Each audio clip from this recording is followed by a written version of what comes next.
जय श्री राम भक्तों, नमस्कार। आज हम बात कर रहे हैं रामायण काल की 5 सबसे शक्तिशाली महिलाओं की। तो आपसे विनती है कि वीडियो के लास्ट तक जरूर बने रहिएगा। अयोध्या के राजा दशरथ की 3 पत्नी, उनमें सबसे अति प्रिय रानी कैकेयी के कारण ही रामायण की रचना हुई। कैकेयी के द्वारा 2 वरदान मांगना ही सबसे बड़ी घटना थी।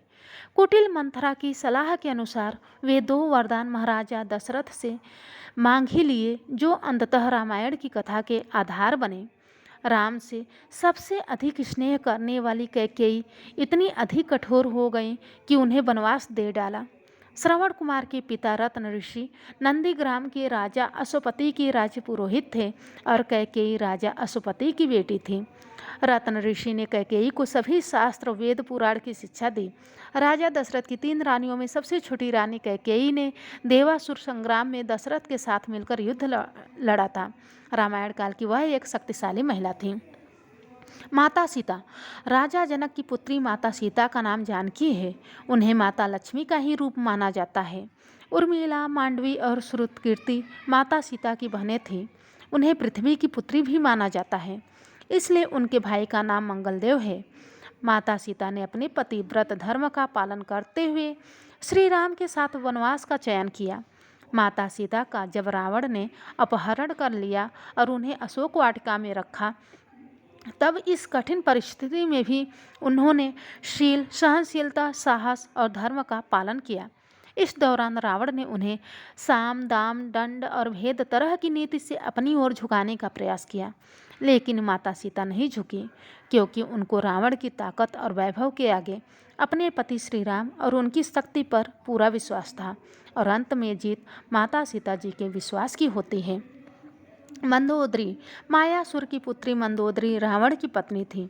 वह रावण की राजनीतिक सलाहकार भी थी।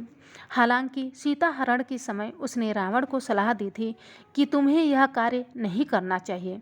रावण ने उस वक्त उनकी सलाह नहीं मानी और अंजाम पूरा लंका का नाश हो गया।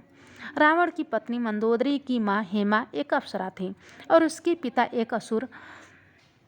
अप्सरा की पुत्री होने के कारण मंदोदरी बेहद खूबसूरत थी, साथ ही आधी वह दानव भी थी। पंचकन्याओं में एक मंदोदरी को चिरकुमारी के नाम से भी जाना जाता है।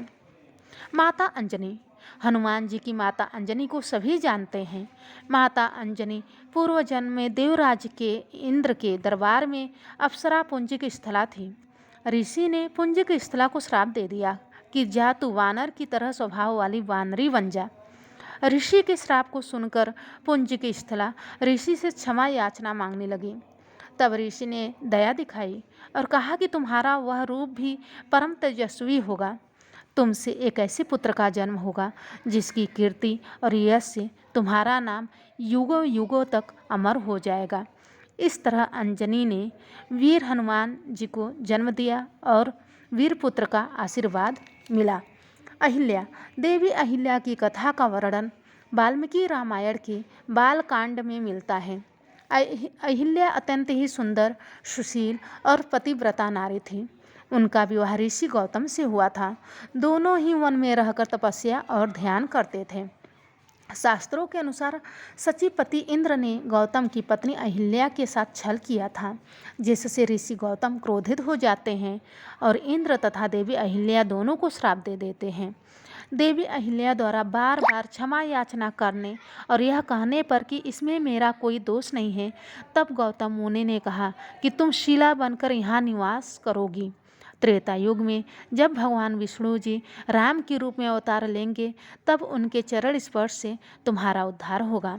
तब प्रभु श्री राम ने अहिल्या का उद्धार किया था।